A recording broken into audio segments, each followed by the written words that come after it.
আসসালামু আলাইকুম। যে যেখান থেকে ভিডিওটা দেখছেন সবাইকে অসংখ্য অসংখ্য ধন্যবাদ। আসলে কি বলবো, অনেক দিন পর আসলাম এই যে বাউড়ে।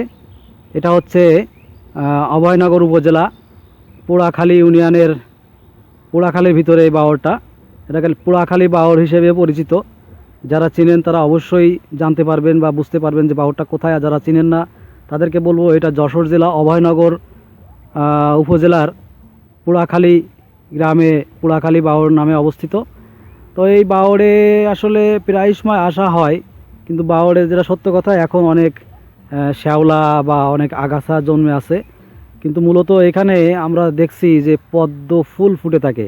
তবে এখন এটা হবে না, এটা বর্ষার সিজনে আসলে অনেক পদ্ম ফুল ফুটে আছে, এই দৃশ্যটা দেখা যায়।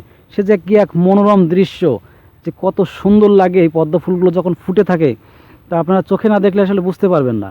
আমরা প্রায় সময় আসলে কিন্তু দেখতে পাই এগুলো, কিন্তু এখন যেহেতু আপনাকে দেখাতে পাচ্ছি না, কারণ এখন শুকনোর সিজন, শীতকাল, এই কারণে এখানে অনেক বন জঙ্গলে ভরে গেছে।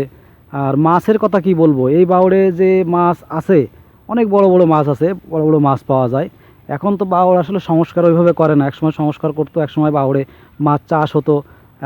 তারপরে মনে করেন যে সরকারিভাবে এখানে অনেক দেখভাল করার লোক থাকতো, লোক ছিল, কিন্তু এখন অনেকটা কমে গেছে। এখন বাউড় বোধহয় লিজ দেওয়া আছে, কিছু সংখ্যক লোক বোধহয় এটা দেখাশোনা করে এবং মাছ তারা ছেড়ে চাষ করে। কিন্তু আসলে একটা সময় এই বাউড়ের একটা অন্যরকম চাহিদা ছিল বা অন্যরকম একটা ব্যাপার ছিল, সেটা এখন আর নেই অতটা। আর এই যে দেখছেন এখন কিন্তু শ্যাওলায় ভরে গেছে, কিন্তু এরকম শ্যাওলা থাকে না, এখানে পানি থই থই করে। আর এই বাউড়ে এই সব জায়গাতেই পদ্ম ফুল, কি সুন্দর সুন্দর পদ্ম ফুল ফুটে থাকে, যা দেখলে মনটা ভরে যায়।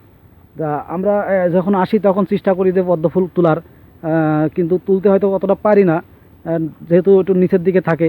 তো যারা এখানে মাছ ধরতে আসে বা হচ্ছে যে এখানে যারা জমি চাষ করে, তাদের অনেকের নৌকা থাকে, তাদেরকে বললে কিন্তু তারা একটু তুলে দেওয়ার চেষ্টা করে।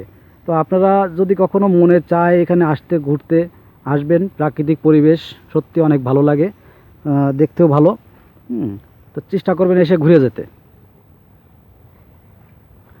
আর এখন যেহেতু একটু সন্ধ্যা সন্ধ্যা হয়ে গেছে, এই কারণে ভিডিওটা ঘোলাঘোলা হয়ে যাচ্ছে এবং কুয়াশা পড়ছে, দেখেন ওই দূরে দেখেন প্রচণ্ড আকারের কুয়াশা। আর আজকে তো আসলে একটু ঠান্ডাও অনেক বেশি, তাই না? এই ঠান্ডার কারণে কিন্তু কুয়াশার মাত্রাও বেশি। আর সন্ধ্যা হতে বেশি সময় বাকি নেই, এর মধ্যে ভিডিওটা করছি, এই কারণে একটু ঘোলাঘোলা হচ্ছে। তো ঠিক আছে, আপনারা ভালো থাকবেন, সুস্থ থাকবেন।